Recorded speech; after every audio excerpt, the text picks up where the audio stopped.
NRL Fantasy Buy, Hold, Sell Round 18. Welcome back, guys. I'm Longy. This is Biz, and we're here to talk about everything you need to know for fantasy this week. Now, Biz, I'm going to ask you a question here. How are you feeling about the end of the buy rounds and the beginning of the end game coming up so soon? Yeah, race to get to the best team now. Not long till the buys are over, and the hard work is hopefully paid off. Longy, it's crazy that we're both on the exact same number of points after 17 weeks. What are the chances? Mate, it feels a bit rigged. You on the rise, me on the slide here. I'm hoping I can bring out that gap again this week. But yeah, congratulations on your rise to my level here, man. Now, first up, let's jump into that buy of the week.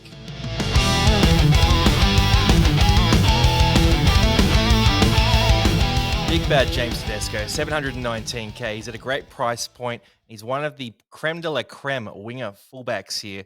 Now, Biz, first question for you. Do you own Tedesco? And second question, if not, are you getting him? Third question, should everyone be jumping on this guy? I don't own Tedesco. I'm not getting him, but if you need a wing fullback, yes, you should definitely be getting on this guy. There's not much to say about Tedesco. He's been doing it for 10 odd years now. We always know he's one of the premier wing fullbacks in fantasy. He's found some form this year after some up and down seasons. And, the best thing for the Roosters is that their squad is looking better and better every week. Their rookies are getting experience. They've got Sam Walker coming back. They're just even with all the injuries and all the suspensions or whatnot, they're looking good. I think they'll have a hot run to end the year. And I think Tedesco will be a benefactor of that. So, not much more to say other than he should be definitely a top 3 to 4 keeper, fullback at the back, and he plays this week, so why not? I think a lot of people might have been a bit on the bum with Kiraz and Walsh getting the 18th man spots. There goes my centre. There goes a lot of people's wing fullback, but I think Tedesco is a great option. Don't forget Heath Mason suspended for 1 week as well. The 1 week you want him to, which is absolutely brutal. I will say with Teddy as well, he has these runs, like he has these half seasons where he averages 65, 70 points. And what we've seen is the last 7 games, he has averaged 63 points. So we're seeing him in one of those runs. We look at him, he's one of those potential keepers.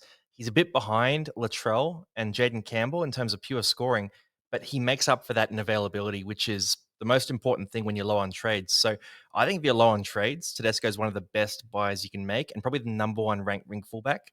If you have more trades in the bank, you might go a bit higher ceiling with instead of Tedesco with, Latrell Mitchell or Jaden Campbell. Now, next guy we got here is Celeste Fiketti. And Biz, I feel like this is the kind of guy you'd normally jump onto. So super talent, big attacking capability. He's earned his way into the team through talent, but then the injuries have really opened things up. Is he someone you're looking at this week or are you steering away? Yeah, if I had more trades, I'd definitely be looking at him. He looks good, but I don't think I need a middle or edge coverage this week. I think for everyone that does, he's a good option. The problem is, I think he's going to be a guy that just makes a ton of cash, scores a ton of points, but he's going to just be skipped by most people because it's late in the season. Trades aren't easy to get a cash in and cash them out, right? So I have a feeling most coaches will pass on him, but he's going to be a bit of a sneaky stud and work his way up to 500, 550, 600K. I just think the talent's there, the opportunity's there.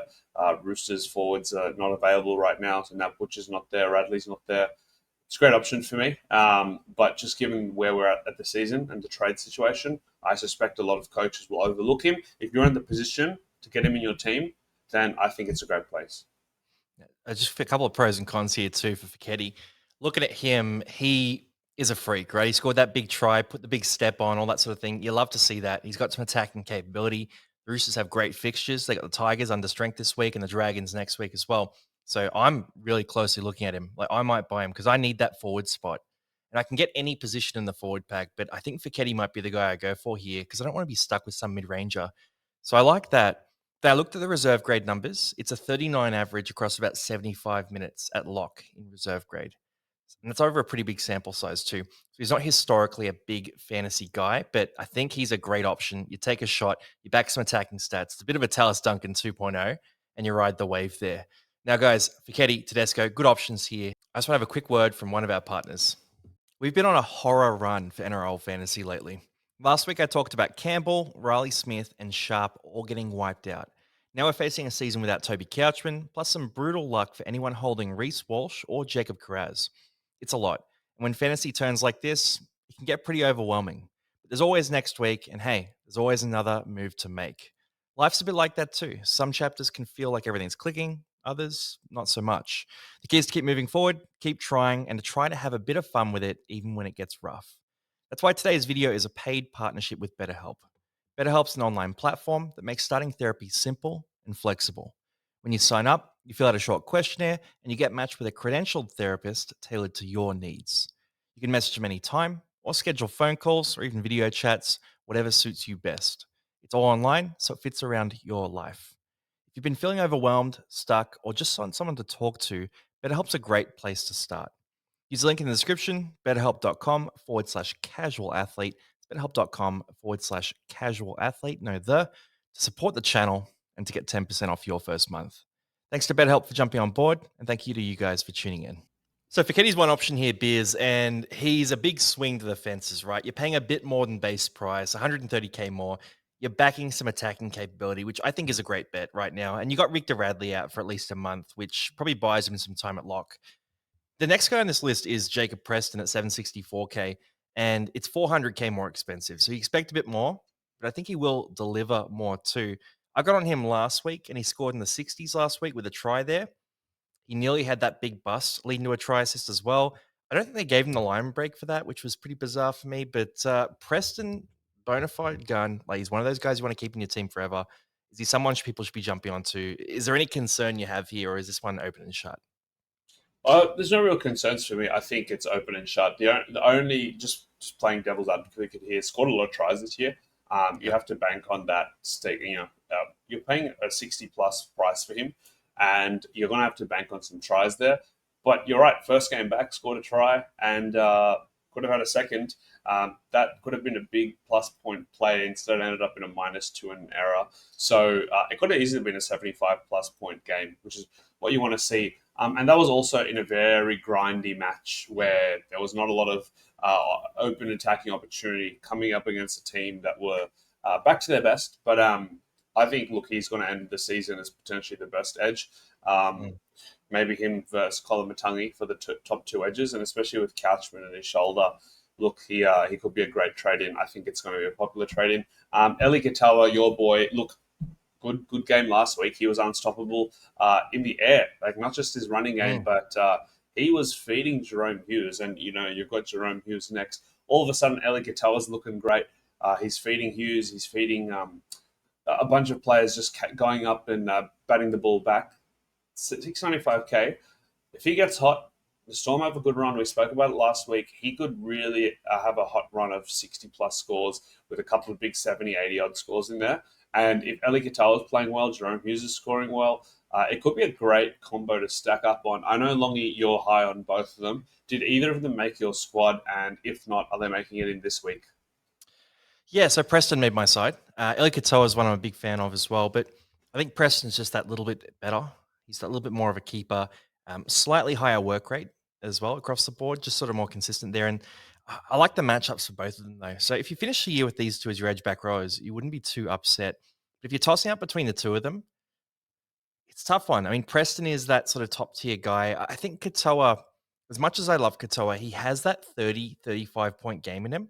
And we've seen him a couple of times this year look a little bit injured, just a little bit injured, right? With the knee and that kind of thing. So that's the one thing that scares me off. And again, this stage of the season, with the injuries we're dealing with low trade counts, I'm choosing availability. For my players, I'm really not taking too many risks with guys who do carry injuries. So Katoa, as much as he's not really an injury risk, he's slightly more of one than Jacob Preston right now. So I'm leaning Preston way on this one. But I will say the matchup against the Cowboys this week, they conceded 58 points to the Dolphins in that last bye round. This could be a big day for Eli Katoa. When we saw that last game, he had, bunch of attacking stats. So this could be a massive day for Eli Katoa and Jerome Hughes here too, who's the next guy up. And just that edge, it's getting very hot right now. But with Jerome Hughes, one of the big things we saw was that was it 10 tackle breaks last game? It was Yeah, either 8 or 10 tackle it breaks. was 8 or 10 tackle breaks, yeah, Mm, but a lot of like an 80 odd score, and yeah. it was great to see. I mean, the thing with he's had two 80 plus games in 3 games now, flanked by 40 odd scores. So it's really hard to get a read of Jerome Hughes.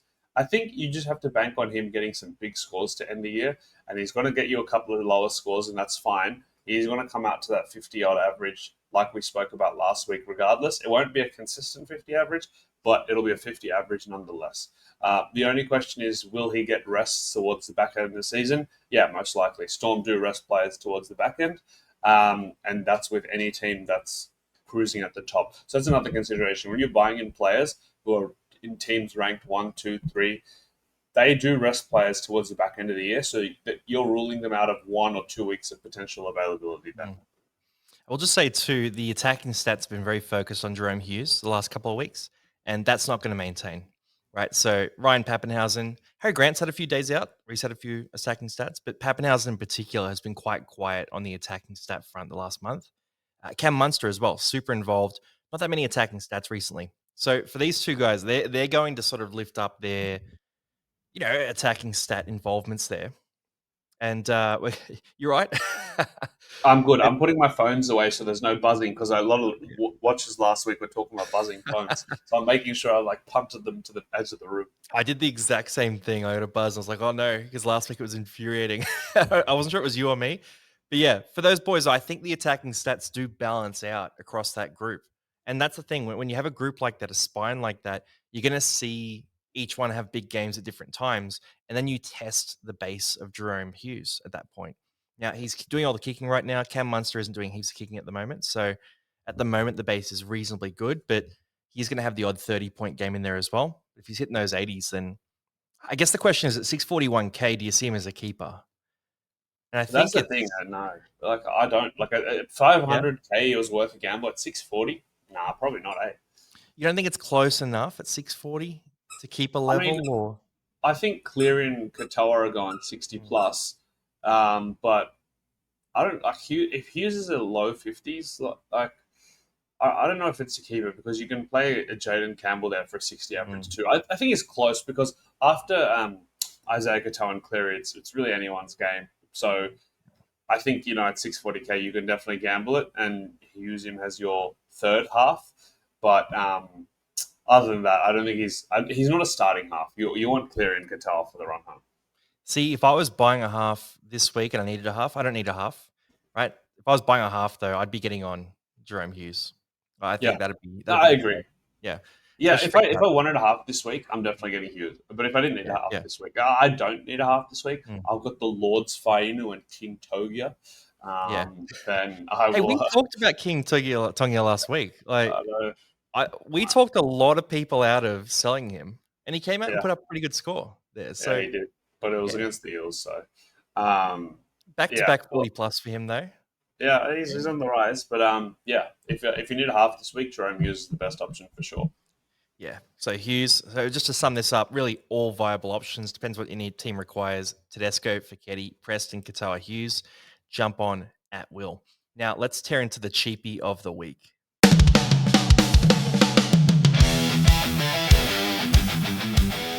Tristan Hope, 230K, and I've taken a bit of creative liberty this week, Biz, with this one. Look, my rationale this week is you're going cheap. Like, you're going the cheapest of the cheap. You're not going to the cheap grocery store and buying, the home brand stuff.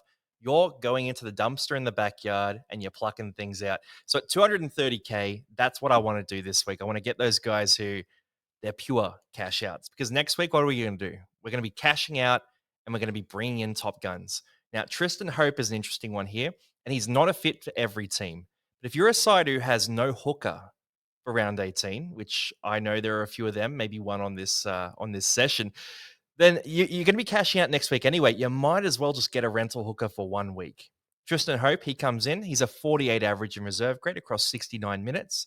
There doesn't seem to be a bench hooker in the side for the Tigers. They've gotten rid of Talon De Silva as well. So Tristan Hope here, he's shaping up for a pretty big score and a pretty big defensive work rate in a game against the Roosters, who are missing most of their starting forward pack. So maybe some attacking stats in a Tigers side that probably should be stronger through the middle. I just like the look of this. And you add to this too. In the end game, what do you want those NPRs to do? You want a loophole, right? Tristan Hope has more Sunday games than any other player in the comp. I'm not sure if that's true, but most of his games are on Sunday. The rest are on Saturday. He has no Thursday or Friday games. So if you're looking at a loophole option for your team on the end of your bench for the rest of the year, the Tigers are actually pretty primo here. And then if Appy Coruscant was ever unavailable for a period of time, you've suddenly got a starting level hooker on your bench there at 230K. So I think this one's a great option here. I'm half considering going Jazz Tavanga to Tristan Hope this week, just to move down on cash there, because I think he'll be roughly an equivalent scorer, potentially even higher. So I like to look at this cheapie. Yeah, I mean, the only look, I agree with everything you said, but you're fighting for a score here. But if you did this same cash out next week, you could do the same thing with Talon De Silva, right? And Talon De Yeah. Silva now moved to Parramatta, Mm. starting hooker. You've got a cash out that you can play potentially all year long. I don't know what the upside is because I got no idea what the Riley Smith split looks like, but I don't think Talon Silva would come to Parramatta for a 30-minute role. Like he's going to play 40, 50 minutes, and that to me is a better long-term cash out than Tristan Hope. So you really have to deliberate. Do you want the score this week, or do you want scores longer term? And that is Yep. what I'm coming to terms with myself. I don't know the answer to that. I'm not saying one way or the other is right because even if you get Talon Silva, he might be a bottom of your NPRs anyway and no red dot potential. So really, Mm. you might never use him, and you're not going to trade him out at the end of the year because you're not going to. There's not Yeah. many trades left to cash him out. So yeah, Tristan Hope could be the better option, even though it seems short term and nearsighted. But you got to do the analysis with your team. Yeah, you make a great point there too, because it's what are you seeking, right? So, are you seeking a guy that's going to be a scorer? Like, are you a team with not a lot of depth? You already got a couple of red dots. In that case, Talon De Silva far superior. But I think it's good to have one dedicated red dot in your side, and that red dot being a guy who plays late games. So, I looked at the Roosters, Tom Rodwell. We'll talk about him in a sec. But the Roosters play a bunch of Friday games, so he's actually kind of useless as a loophole option. Whereas a guy like Hope is actually super useful in that role. But Talon De Silva, I would expect him to play 40 to 50 minutes. The talk right now at Parramatta is Talon De Silva will play pretty much exclusively hooker, and Riley Smith is going to play some middle forward as well to go with that hooker role. So we're going to see both of them playing really well together. But look, if you want to cash out, you want a pure cash out, like extreme cash out, Tristan Hope's not a bad option. Now, rolling through to Kai O'Donnell, scored a 45 last time when he started and played 80 minutes. He played about 40 minutes last week as well. So he is getting a bit of a role here. You would expect that he'll play close to 80 minutes this week, even though Bateman is back. That is a bit of a threat to his minutes, but close to 80 minutes this week. And then potentially 40 minutes next week when the Origin boys are backing up. So Kai O'Donnell, if you need a guy to plug in for this week and you want a 45-point game, probably a pretty safe option at 251K. Yeah, I mean, I don't personally love the option, but it's an option. It's not. I'd say it's a very niche You're option. going to have to It's very like one of specific these teams. guys because they're Oh, the cheapest of the cheap, uh, mate. it's a dire list. I mean, can I You just don't skip like ahead? it? Wow. Okay. I don't like it. I You don't like like the Tristan Hope. strategy. I like the logic for Tristan Hope. I don't know about Coyote. I just feel like he's not. He's going to sit on the bench for a couple of games and give you like 10 points most weeks. And instead of Kai O'Donnell, I would just pay 100K more for Feketi if I wanted it. I know it's a bargain dump cash out, but really, do you want Kai O'Donnell in your squad giving you fives or tens every week? After Yeah. maybe the next 2 weeks, but maybe I'm wrong. But maybe I should be a bit more bullish. I'll go to Kamitha and Joe Chan at 2:30. I'll hype them up a little bit more than I'm hyping up Kai O'Donnell. I think they'll be good this week Mm. with all the Origin boys out. I think Kamitha has shown before that he's a pretty good scorer when given the minutes, but his Yep. minutes have just been falling and falling and falling this year. There was rumors the Storm might let him go. That hasn't happened ahead of June 30, so he's probably going to get similar minutes the rest of the season. The reason I'm a bit more bullish on Kami Kamita is I'll get a good score this week. He might get a good score next week. And there'll be times at the end of the year where boys will get rested. They're starting players and they're big minute players. So he could shine for a couple of games towards the back end of the season too. So he could sit at the end of your bench and give you a few scores. Joe Chan, I'm less bullish on just because he doesn't really make their team. And so it's the same argument for Joe Chan as a Tristan Hope. You want him out of the squad and good looping potential. So again, like you have to do the hard hitting analysis, like the boys at the Casual Athlete do. You got to look up which days he plays. If he's playing a lot of early games, then he's useless. If he's playing a lot of Sundays, then that's perfect. But otherwise, I wouldn't be getting Joe Chan. Yeah, I'm with you there. Chan, he's playing at center, so it's kind of interesting that he's in that position because I don't know if there are problems again. He might keep that center role potentially. I think he's quite low down the list there, but yeah, look, they're both 230K options. So like my goal here really was to give a 230K option at every position that someone might need one. in case they were just thinking, you know what, I'm cashing out, I'm committing to a dud, right? Commit to a dud, get a score this week. Kamitha Mitha, obviously, it's Okamani, you mentioned there, but also Loero out this week. So big improvement to him in terms of his minutes. He's starting this week as well. Down the list here, we've got Kane Bradley and Jed Stewart, both at around that 260K price point. Look, there's not that much to say about most of these guys because it's a 1 week rental and you're kind of rolling the dice. Like you're going, you know what? I don't want to spend the 100K. And the bet you're making by getting one of these guys is saying, yeah, instead of Fiketti or instead of Jack Bird, who we're going to talk about shortly as well, is you're saying, you know what, the 100K next week and across the next 2 months is more valuable to me than the 100K this week, Yep. right? Which is not a bad bet, by the way, because that's the difference between Preston and Ali Katoa, Mhm. right? Or that's the difference between, a few other things. So I actually personally, I lean towards this strategy myself. But for Bradley and Stewart, both total dud fantasy scorers, both guys who have some game, right? They got some game about them, but in fantasy, not the guys. Bradley is a 27 average historically with 3 tries in 4 games on the wing for the Storm. And Stewart is I think he's a 26, 27 average in reserve grade. He's had 2 tries and he's averaging about 29.5 right now. So Yeah. you're betting on a try scorer. Now, Bradley plays the Cowboys. We saw them last buy round. Maybe Bradley falls over for a couple of tries and cracks 40. It's a speculator. If you need a wing fullback, I'm not completely against it.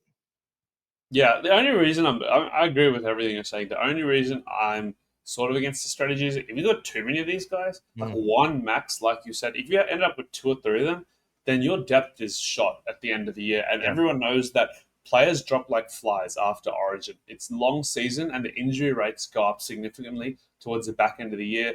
Like I said, people get rested. So you're going to end up with a lot of weeks where you're going to have 14, 15 players plus these guys. So if you're getting one of these bargain based dumpster cheapies, as long as you put them, like it has to be one. You can't have two. Or you're just clogging up. There's only 4 NPRs in your squad, and if half of them are red dots or players who are scoring 5 points every week, it's not going to be good for you long term. And more often than not, you're going to have to play them at least a couple of times down the stretch. I guarantee it. So just keep that in mind as you're building your final squad. Hey, it's a risky strategy, right? It could be let's say you're for a head to head coach, though, right? And you've got Mhm. 10 trades in the bank right now. For someone like that, you're getting these guys. Like it's the high ceiling play. It's the high risk, high ceiling option. For Now we'll sure. keep rolling through. Tom Rodwell's the last one. Plays for the Roosters. I was excited when I saw a rookie Roosters winger because I thought, oh, is this Matt Ikuvalu all over again? Is this, every other Roosters winger who scores 4 billion tries for us in fantasy? Tommy Rodwell is another one of those mid 20s average reserve grade guys. So that sort of poured a bit of water on, unfortunately, that dream for me. But Tom Rodwell, not that keen. Not that keen. Like we talked about with the loopholes there. Roosters play a lot of early games down the stretch. Could score a few tries against the Tigers, but I don't think the Tigers are going to roll over. I think the Tigers have the superior forward pack in this game. The Roosters have the better back line. So there's no guarantees that Rodwell falls over for tries. It's a 1 week rental, and the 1 week isn't that great. Probably not a guy I'd go for. But if you really want a 230K wing fullback, like I've dedicated cheapies this week, Biz, to pure cash out territory because that's a strategy. We'll talk about the 300, 400K guys in the pod section next. But if I'll ask you the question here.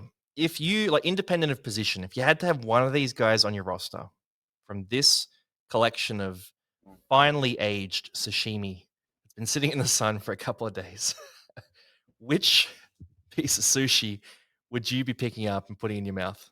I'd be, I'd be getting I'd be getting the Tristan Hope sushi, mate, and putting that one down the mouth. I think just looking, if you're getting one of these guys, they need to have some long term utility. And that red dot, I think, on the Sunday red dot has more utility than a lot of these guys scoring potential down the stretch. So Tristan Hope for me. And that's probably the way I'm going to go because I do need a hooker.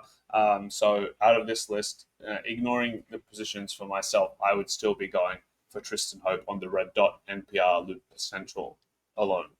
Is on Tristan Herbeck's success there. I would probably go that way as well. I'm probably going that way too. But personally, I only need one player. I need a forward. I'm leaning more towards Fiketti this week. I'm leaning more towards Fiketti. I'm a bit lower on trades as a result of, I've been hit by quite a few injuries. So I'm probably going to go Fiketti and hope that he's a guy who can contribute down the stretch. But yeah, not ideal if I'm having to play him in my 17. Now let's tear into our pod of the week here. Got the man himself, Mark Nawani Tawase, 609k. His average at center is a bit modest, but his average on the wing is in the 50s there.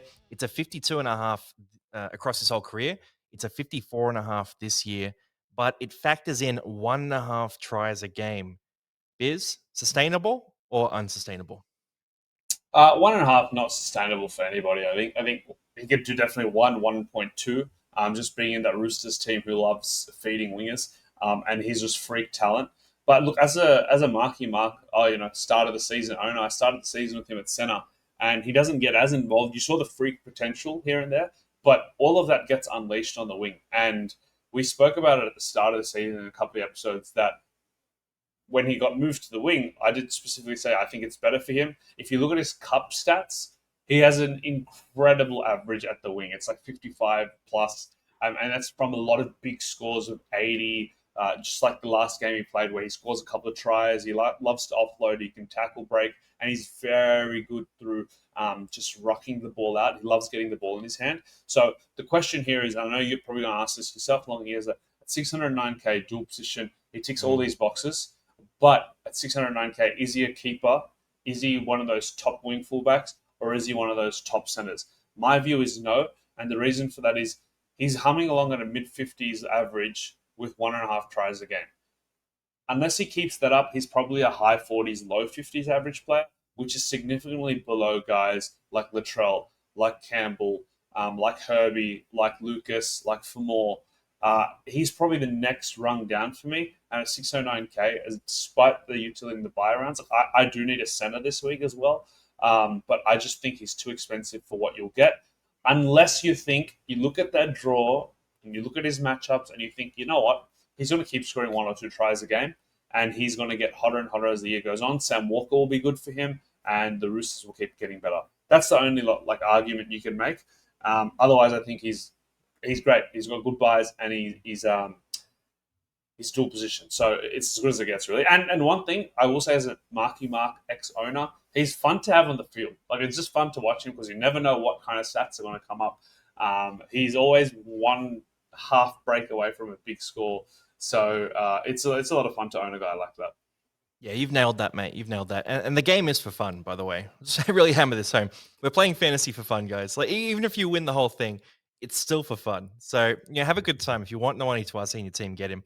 I'll present a counter here. So, as much as on pure averages, he's not threatening Latrell Mitchell, Jaden Campbell, probably even Tedesco in his own team. He's probably not threatening those guys. But when you look across the season, he's been pretty fit. He's been pretty durable. He had that little calf issue, I think, earlier in the year. Yeah, It's 2 weeks out with a calf, yeah. very, very temporary, though. Like, it doesn't feel like it's bothering him anymore. So I think you could probably make a claim that he's more durable than Latrell and Campbell, right? Let's say across the remaining, what are we, round 18? The remaining 10-ish games, right? Let's say you get this week from him that you're not getting from, other guys like Latrell Campbell, that kind of thing. Next week you get as well, but we won't factor those in. Let's just say one additional game you get out of him compared to those guys. That's one additional game where you've got a backup option in your team. You might have, I don't know, Turbo. There's a lot of teams with Turbo as that backup, but as a backup center, he's probably more a wing fullback down the stretch, right? It's one game where you have him and you don't need to lean on that backup. Now, if you don't have a backup at the wing fullback spot, then it's a pretty bad week when you're missing those guys. So maybe it's a trade you have to use instead. So I just sort of look at that and I think if you're a team low on trades here, a team really low on trades, maybe lean. And I don't normally talk about this biz as much, but down the stretch, it's important. Maybe lean into those guys who are a bit more durable, a bit more, available, less likely to get injured, that kind of thing. And a guy like Latrell, he's fantastic. He's the highest ceiling player in fantasy almost, but the injury history is not great. And if I was using my last trade or my last couple of trades to get Latrell Mitchell in a couple of weeks' time, I'd be very concerned. So I just sort of look at a guy like Nawani Tuase. I like dual position. I like his scoring enough. I think he's a pretty good option for a team who's low on trades. Saying that, I'm not jumping on. And I don't recommend anyone who has Karaz to jump on to Nawani Tuase. He's more a guy for those teams that are a bit low on trades, don't have Karaz, would like to have him as a flexible option between center and wing fullback, probably starting in the wing fullback spot, potentially on the bench as well. And they want to have that sort of service there from Nawani Tuase. So it's different for different teams, but I like him quite a bit. But then there is that risk that he does have those quiet games on the wing as well. So There is a reason why wingers usually aren't included here. And if you wait a week, you can maybe get Zach Lomax in that spot instead, who is not only to us a plus goal kicking, but in a slightly less attacking team in the Parramatta Eels. So Only slightly. yeah, ever Uh, so slightly. yeah, I agree with all that, and I also think that just a point you were making before, averages we look at a season long, but do I think Mark Nwonganitawase can have a higher average than those guys over a shorter 7-8 week span to end the year? Like, yeah, he could stay really hot. He could score like doubles for fun and average 55, 60 to end the year. Over a 26, 27 game season, probably unlikely. Over an 8, 9 game span, yeah, why not? So that's what I said. If you think you can keep the form up, it's worth a shout, especially because he's significantly cheaper. But 100% agree. You probably don't need a Kiraz and a Marky Mark because they're both kind of probably your coverage sitting behind. But I was doing the exact deliberation last week. Like, do I get Kiraz or do I wait a week and get Mark? And I went Kiraz. And Oh, he's that's unlucky, man. 18th man is such BS. It's I such think that BS. yeah, I think the only thing with Kraz is he's humming along for a 50 high 50s average without tries. So Yeah. it's really, in my eyes, just upside from there. Whereas Marky Mark is doing the similar for 1.5 tries a game. So there's no real further upside on that. I felt there's only downside. So that's why I went Kraz and it bit me in the butt. Oh, no, Kraz is a keeper. I'm with you there completely. Now, down the list here, we've got a couple of guys in the back line as well, and we sort of work down in price as we go through this list. So it goes to Pappenhausen, Turbo, Karapani, and then the GOAT, Jack Bird, who got a lot of attention from us in the preseason, and he's finally in the spot he was meant to be in. Now, Pappenhausen will go to first. If you were tossing up Noani Tawase and Pappenhausen, and you needed a wing fullback this week, is there any part of you that would go Paps instead? Like, I kind of like him. The goal kicking is good. He's had a few quiet games recently. Hasn't had a lot of attacking stats recently. Has had a couple of good scores without attacking stats though, which is something we don't normally see. So I'd probably go. Oh, would I? Would I? Maybe I It's a wouldn't. hard one. I don't know. 15K for dual position though, that's worth a lot in the back end of the year. So I'm taking the dual position guy any day If you of had the a week. few already, like if you had a couple of guys that do Uh, that, but I mean, they're yeah. both similar players. Like they're just going to have some huge games and then a couple of lower games. And I feel like Mark has a safer floor. I think he just scores in more categories and he's less reliant on the Storm, um, or his team going Goal crazy. Because kicking I think, though, goal kicking for yeah, the Storm, goal kicking for the Storm, but that's like 10 points. Mark, he just scores in like every category except goals. So yeah, I personally would Yeah. be going Marky Mark. I think Paps will have a couple of 80, 90 games, but so will Mark. And I Could think you sum it Paps up? will back. Yeah. So could you sum it up by saying who do you think is going to be not necessarily hotter, but like, do you think the Roosters are going to be hot down the stretch, or do you think the Storm will? Like, maybe it's that question. That's the Probably, yeah, barometer. if you simplify it down to that, I mean, Storm should be the hotter towards the back end of the year. Yeah. But I don't know. They have got a lot of strike power. They can be hot, and it doesn't come to Pappenhausen just like last week. Yep. To be fair, they've been hot most of the year, and it hasn't really filtered down to Pappenhausen. Whereas Marky Mark, like I said, I don't think Roosters have to be hot for him to go crazy. I think he can manufacture his own stats. So I'm personally easily on the Mark Nolan and need to Wase train, but I can see why for the old love you could go a guy like Pappy. See, I might go Paps. And they're both good options. If you had Carraz already and you had a bit of dual position coverage and all that sort of thing, I reckon Paps has some big games down the stretch. But Nwani Tuase is less likely to get a rest down the stretch, and Pappenhausen, as much as he's been great recently, does have a bit of injury risk as well. So logically, it's probably Nwani Tuase. There's just a little voice in my heart that says Pappenhausen's going to have some massive games down the stretch. Now, Is that Tommy the? Turbo, I was going to say, Karapani. is that the same voice that made you buy Tommy Turbo, even though he's washed? Turbo hasn't scored below 40 since I bought him, and I paid Same. 400K. Yep, same. I mean, we got him Three at the same games. time. That's how we ended up with the same overall score. But yeah, Stupid decisions so like that. I interrupted you, but like No. Pappenhausen to me is like Turbo last year. Like you're buying him at that 50 average for the flashes of the past he had shown to be even higher than that. I just think like I was like, it's done. It's not happening again. So But didn't Turbo Turbo's like finish further last down. year with a 65 average over like a month or two? Yeah, that's exactly right. But Proving the again, point. that's the same argument. Yeah, look, No, you're right.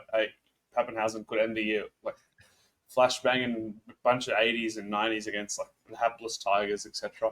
Well, they're not hapless this year, but that's what happened last year with the Turbo.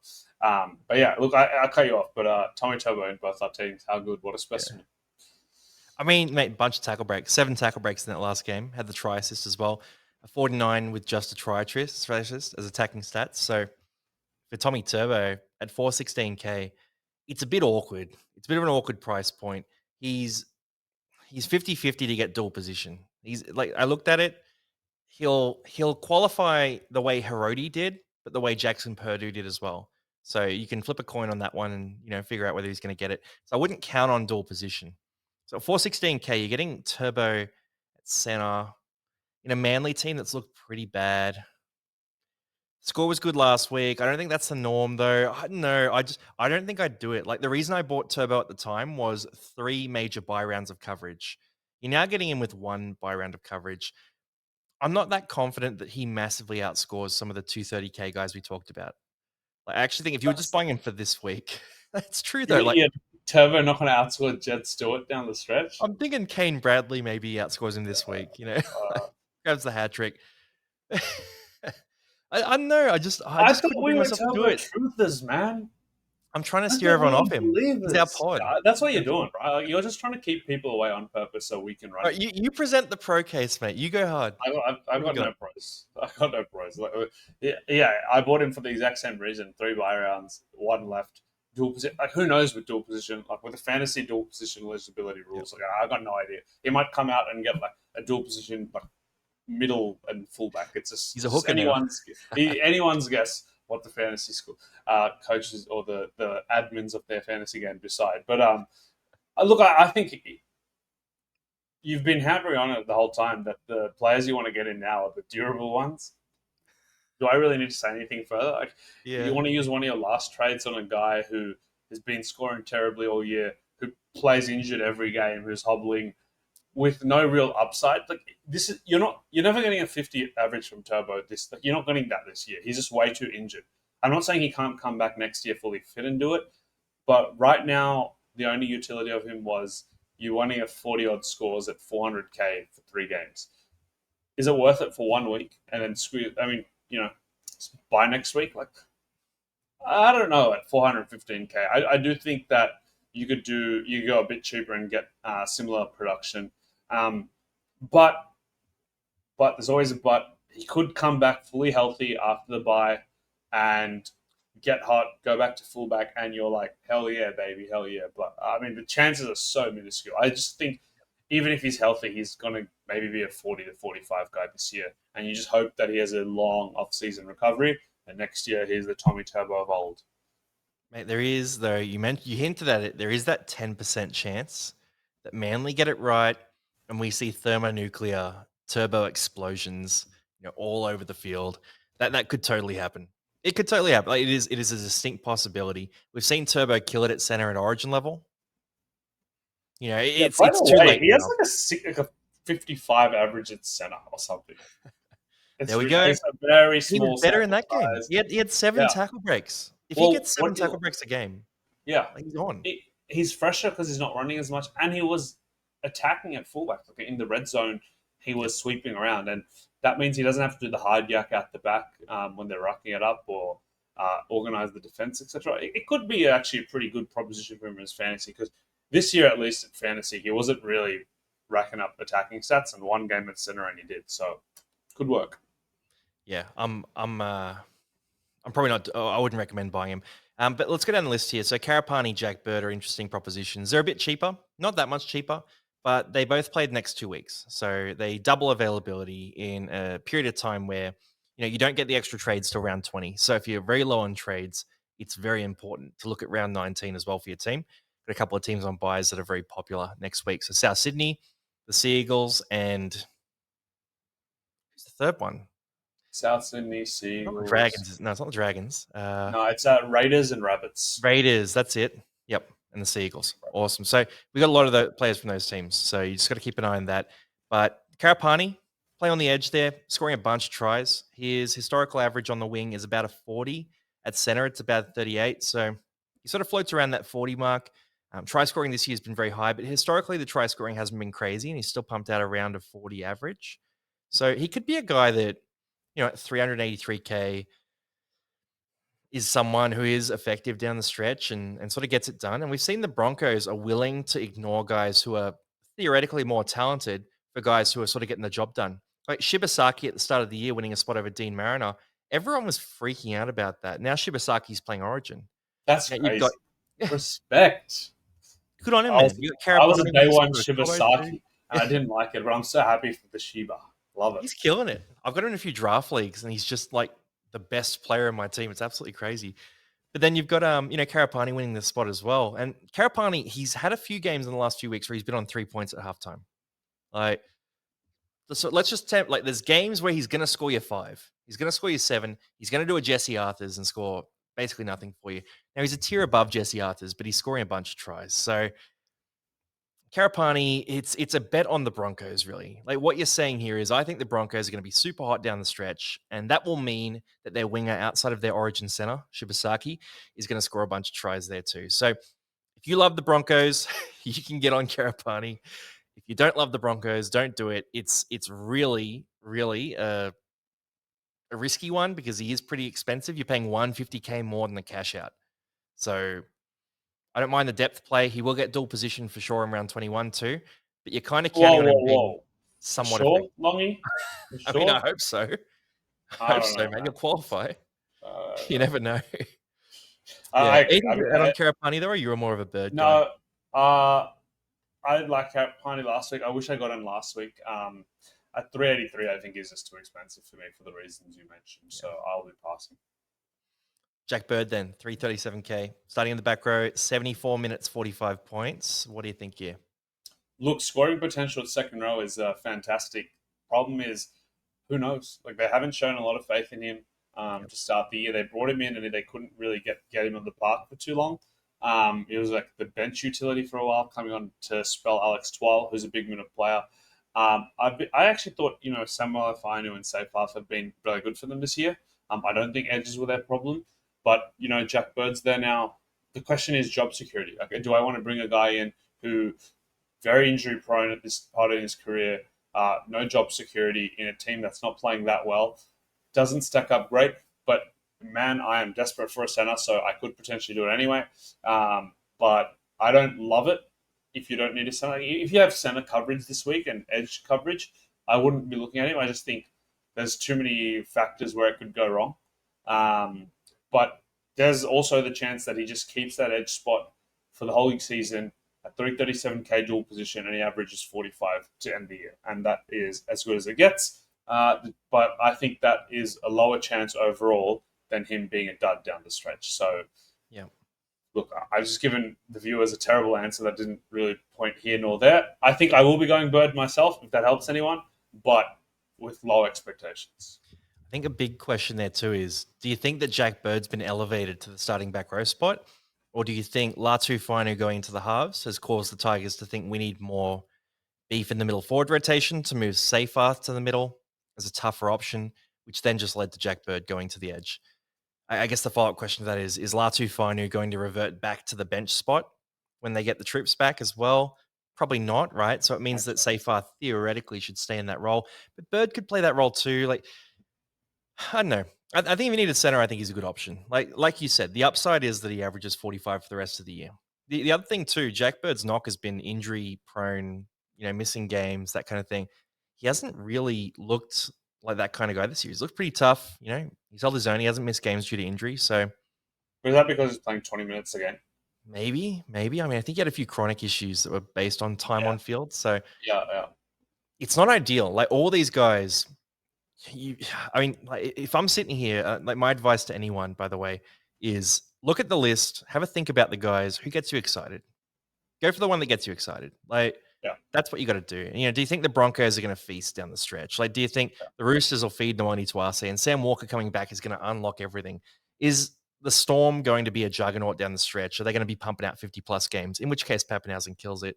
Is Yeah. Turbo discovering time travel for the first time and reverting back to that 70 plus Turbo from 2021? Or Jack Bird, is he staying? Like that's what you got to do with this sort of Yeah. price range. Think about who you're excited about. Take a gut call. There's no correct answer at this stage of the year. Anyone who says they know doesn't know. They're a liar. You've kind of got to go with your gut here. Yeah, and actually, just before we move on to the next section, the other name here is Jack Wyden, who is another guy who could be a decent centre player down the stretch. Named at 5'8" this week, I believe. Yep. And look, Walker, soft tissue injury again. I Yep. think, Longy, you used the very specific line last week. If you're buying Walker for the buy round, buy him in the week you need it. And this is proof Yeah. why you should be tuning into the Casual Athlete every week for gem advice like that. Because if you didn't listen to Longy and you got Walker in for this week last week, you'll be looking a fool right now. So exactly like we said it. But yeah, look, Crazy thing is too, man, by the way, just on Walker, he killed it. He was flying. he was gunning. He He was was going gunning. 60 plus. Yeah, I know. I feel bad, man. Feel bad. Right towards the back end of the game as well. But look, Wyden, they don't love Dodd. Dodd the Dud, sadly, for the Souths. You've got Humphries locked in at 7. Sullivan's gone for the season. Walker could be longer term. So Wyden at 6 is traditionally a pretty good scorer. And I think we saw it last year. At the back end of last year, Wyden went to 6 and finished the season really strongly. It might have been middle part of the season. He could do that I again. had him on my side back then as well. Like he was Yeah, great. I think we were both on him last year, and he was great. So, could history be repeating itself? I'm going to actually look at these, um, potential run at 6 and think, okay, you know what? Maybe it's worth a punt as well. The only thing is, he Yeah, also man. has a bye next week. And Cody Walker's on the extended bench too. So Yeah, but I that's what kept know me that off it. I'm just a it little keeps me scared of off that. it. I agree, but like, man, calf into hamstring. Like, surely you just give him a couple of weeks to relax, come back and do himself again. So I know that's why you didn't have him in any of the sections, but I just suspect that Walker needs a longer term rest than what they're giving him. And I know they can't afford to give him that rest right now, but he needs it. Yeah, no, Whiten's a pseudo keeper as well in that situation. Like he's got attacking upside at the 6th spot, so I don't mind that shout. Adam Dewey probably is another one we have to mention here too. He's Yeah. starting in the halves. He got 60 last week. I hate that he showed us now that he can play in the halves and not when I was all over buying him and talked a bunch of people into it. He had an absolute shock of that game. And this one, he's like bursting through gaps, like making line breaks, like doing absolutely everything. I think he kills it this week, but he's not going to keep the spot. Like, there's no way he keeps the spot unless Jerome Luai is out for a period of time. It's not going to happen. So I'm personally not that hot on either of these guys. I think you go cheaper, or you go for a guy that you can keep long term. Now, jumping across to the holds, and then we'll go to the sells. It's pretty straightforward section, so we'll go pretty quick through this. We've got Jacob Carraz, Reese Walsh, all keepers. All keepers, most players who play round 18, and Ewan Aitken as the last one there is a big question mark. So Karaz, the first one. I'll just blast through these two and then we can talk about keepers biz. For Karaz, he's the 18th man for Origin. Karaz had a couple of injury issues this year. I actually think the week off is not the worst thing in the world. As much as it sucks he's not playing for you, it probably sets him up for a big finish to the year. He gets to be an Origin camp as well. It elevates him as a player. Like I think he's going to come out of that really fired up. So down the stretch, I think it'd be awesome. You definitely don't want to sell him. Reese Walsh, same thing. 18th man in Origin, has been dealing with some injury issues. A week off, not the worst thing in the world. 520K, he's been flying recently. You're loving him and you keep him in your side. You hope that he can be close enough to being a keeper if the Broncos get hot. Now, onto the keepers section. Are there any keepers that you would consider selling, Biz? Because I'm getting a lot of questions about these fringe keepers. So guys like Adam Fanua Blake, do I sell him? You know, guys like, I'm going to sneak Nico Hines into this conversation. Guys like Cam Munster, you know, these types of players who are that fringe sort of keeper. Like even, I don't know, I'm getting questions about Britton Nakora. Do you sell him? Like I personally think you got to draw a line in the sand on a guy that you want in your 17 and a guy that you don't. And someone like Nakora is pretty easy to sell, but someone like Adam Fanua Blake, I'd rather keep. Yeah, I mean, I just write down who I think is going to be the best in each position. I write a 17. I put 17 spots, and I'm like, okay, who are they going to be the best 3-wing fullback? Who are going to be the best setters? Who are going to be the best halves? And I just tracked those. And if I can't get to those, who's next in line after that? So you definitely want, like, centers is an easy one. You want Herbie and you want Lucas. And then you might want Fermor behind that. Like, the easiest position this year because you definitely want the two of them. If you've got a center, like for example, if you've got Garrick and is your starting center, Hmm. well, I would trade well, actually, he plays round 18, so Garrick's a bad option. But you that Around kind of 19, logic, yeah. around 19. Like I think, if he's not in your, the way I see it is your how you want to end the run is what Long is saying. You want to stack your 17, and you want some reasonable cover in your last four players. But you don't want expensive guys who are NPRs. Like, you don't want to have a 500, 600K Garrick sitting as a non playing reserve. Like, that's just wasting cash. You want to just really stack the front and just ride your luck towards the end. You can't win fantasy not riding your luck. There's got a lot of luck elements. I know, Longer, you're always big on this. You just got to get to the position you want and run with it and hope that the fantasy gods are kind to you. Like, you can't Yeah. hedge all your bets, right? So you don't want a guy that's 500, 600K sitting in NPRs. In that case, cash them out, move up to the top. So look at your keepers and think, are these the best guys at their position? Or close enough, like within a couple of points. Like, for example, if the top three guys are averaging 60 and then you've got a guy who's averaging 58, like, that's not worth the trade, right? 2 points a game, not worth the trade. But you mentioned Adam Fanua-Blake. His average this year is behind the top guys, but if you actually look at his last 5 games, he's playing 60 plus minutes a game. And then you have to think, okay, so Adam Fanua-Blake maybe right now is priced at low 50s, but I actually think he's going to end the season with 60 plus. And then you look at a guy like Joe Tarpanay on the flip side. He started the season really well, but his minutes have been falling rather than going up. So even though he's currently averaging more than Fanua-Blake over the next 8 weeks, Fanua-Blake could average more than him. So you got to balance that all out, and you just want to really stack 17 and a bit of coverage on top of that. That's how I'd look at it, Longy. I feel like you play the same way usually in the run home, but let me know if you disagree with any of that. No, you're spot on. You absolutely nailed it. The other thing I'd factor in here too is how many trades do you have left? So you don't want to be planning to use every single trade you have by round 20 because you will be absolutely stuffed. And I talk about, burning trades and going hard. In the year I won, I went super hard on trades. We had 25-man squads back then, right? So it was a bit different. I was able to, stack my team with cash outs that were really effective. And, Tarek Sims that year, like, he really carried me on the end of my Matt bench. But Matt Keating. yeah, there was some boys. There were some boys. But this year, there's going to be some guys as well. Like Tamario Martin, for example. He'll be 240K next week, averages 48 when he plays next to Harris Tavita. If he's the replacement for Metcalf, he's going to be a surefire end of bench guy. Like, there's going to be some options that come up. But I look at like Kai Pierce-Paul. I'm getting a lot of questions about Kai Pierce-Paul. I've got people who have 2 trades left asking, should I sell Kai Pierce-Paul for Jacob Preston? It's like, no, don't do that. Don't do that. Kai Pierce-Paul, he's not the hottest right now. Last 2 weeks haven't been the best, but you keep him. Like, you just got to keep him. Even though he has signed with the Tigers all day, he's playing 80 minutes or close to it. He's getting plenty of ball. I think he ran for like 160 meters last week. Like, he's getting the job done. Keep him rolling. He might just be a tier below those top tier keepers. I don't mind. That's all good. Like, you got to keep guys like that. But then, yeah, it's a tough one. I just think you want to keep your keepers. Don't touch them. Let them sit. Or if they're close to a keeper, let those guys sit and just move on the guys that you don't have in your end plans, right? Those guys that, even if they're making cash, like, it's why I've been a proponent of selling Tom Jenkins the last couple of weeks, because he's not in your final team. And you might miss out on a little bit of cash here and there, but you got to move those guys on.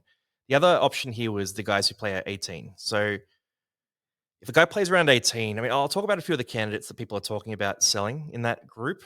But I think if a guy plays 18, you're probably going to hold them this week. You either use them in your starting team, or if you are flush, use them as a loophole option.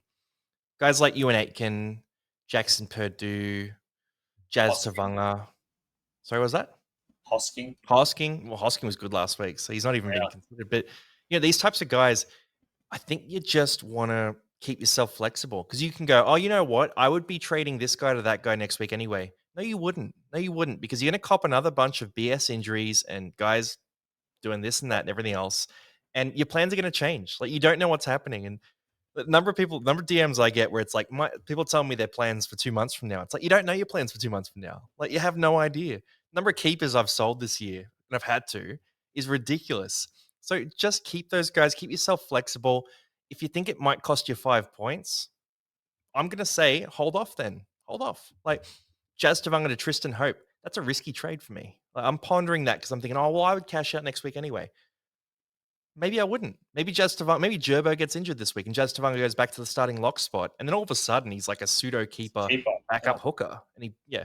So you just want to keep yourself as flexible as you can. Do as little as you can to maximize your outcome, basically. So guys who Yeah. play round 18 are ones you want to hold.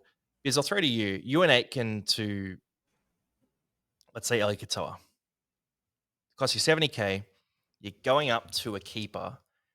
And the reason I include you and Aitken specifically is I listen to that trade. I look at that trade and I think, actually, maybe. I just feel that like I don't think Ewan Aitken is their edge long term. I think this center spot is temporary. So, like for example, you mentioned Wyden's the extent. Sorry, Walker's on the extended bench. What happens if he's not on the extended bench? If he does play, then Wyden goes to the centers and Aitken goes to the edge. And Aitken, to me, when he's playing edge, is as good as Eli Katoa, if not better. Like we've seen him pump out 55 to 60 at the edge most games. People are forgetting that after a couple of quiet rounds. We've got a long sample size now of Aitken being a beast playing edge. So no, I personally would not be making that trade, especially because they're both playing this week. So you're not getting really significant utility out of that. If it was someone else in that price range who doesn't play this week to go to Katoa, then maybe I'd consider it. But I think, like you said, if you got 2 trades left, or 3 trades left, or hell, even 4 trades left, am I moving Aitken to Katoa? No way, because you might not even get any upside, and you're burning it. Like trades at this point of the year are worth so much because if Mm, you think about it, 1 trade versus 0 trades in round 24 could be worth 150 plus points of output yeah. versus someone who's just stuck with 16 players. So um, I personally wouldn't make that trade. And I agree, you should be holding everyone who plays round 18. No point in trading for the future. Like, for example, you might be like, oh, I'm not playing Aitken this week anyway. He's sitting outside my scoring players. I'll just trade him to someone who's there next week.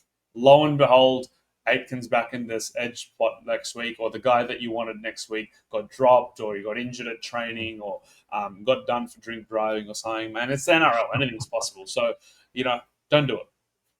Yep, I agree. Delay those trades because they're getting so many curveballs right now. In Origin 3, a decider, blokes are going to keep playing if they get hurt. Like that is a big prospect. So you want to keep yourself flexible.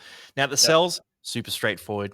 I think we'll be done in under an hour here, and Yep. it's at the 57-minute mark. So Toby Couchman out for the season. Look, really bad news. He's an absolute stud. I've loved watching him play, but unfortunately, that's just how it crumbles here. Both Couchmans copped injuries.